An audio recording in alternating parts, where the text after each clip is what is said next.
Matagumpay na idinaos ng Regional Legal Service Cordillera ang isang araw na seminar ng legal counseling at lecture tungkol sa selected administrative issuances sa ilalim ng pangangasiwa ni Police Colonel Stephen Budong, Chief Regional Legal Service kasama si Police Major Attorney Eileen S. Bognosin, Legal Officer, na dinaluhan ng mga chief clerks at admin personnel ng iba't ibang dibisyon ng Police Regional Office, Cordillera Autonomous Region o PRO-CAR na ginanap sa Lag Cabin, Camp Major Bado Dangwa, La Trinidad, Benguet, nito lamang Martes, 3 ng Disyembre taong kasalukuyan.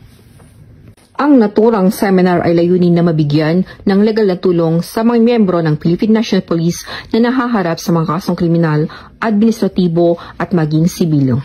Tinalakay ang core functions, ang mga serbisyo na binibigay ng legal service gaya ng legal na edukasyon kung saan sakop ang 6 na proyekto. Panyarang Police at Your Service 24/7 na nagbibigay ng on-the-spot legal na tulong sa mga tauhan ng PNP sa pamamagitan ng multimedia communications, legal counseling, seminar o lectures, legal consultations at legal opinion. Nagbibigay din sila ng serbisyo sa legal representation.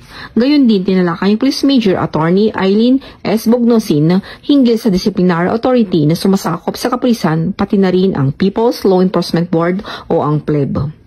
Dagdag pa, ipinaliwanag ang kahalagahan ng pagkakaroon ng Grievance Machinery Committee kung saan maaring makatanggap ng agarang legal na payo sa isang hanay ng may issue resulta ng pagganap ng kanilang mga opisyal na tungkulin.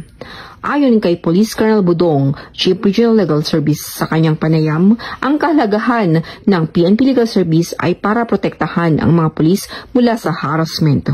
Sa katunayan, kamakailan lamang ay natasan si Chief PNP ni Pangulong Bongbong Marcos ang paglikha ng isang legal na departamento sa loob ng pambansang pulisya ng Pilipinas. Mula dito sa rehiyon ng Cordillera, ito ang iyong Police News Network Correspondent, Police Staff Sergeant Lenny Valerio, alagad ng batas, tagataguyod ng Balitang Pulis.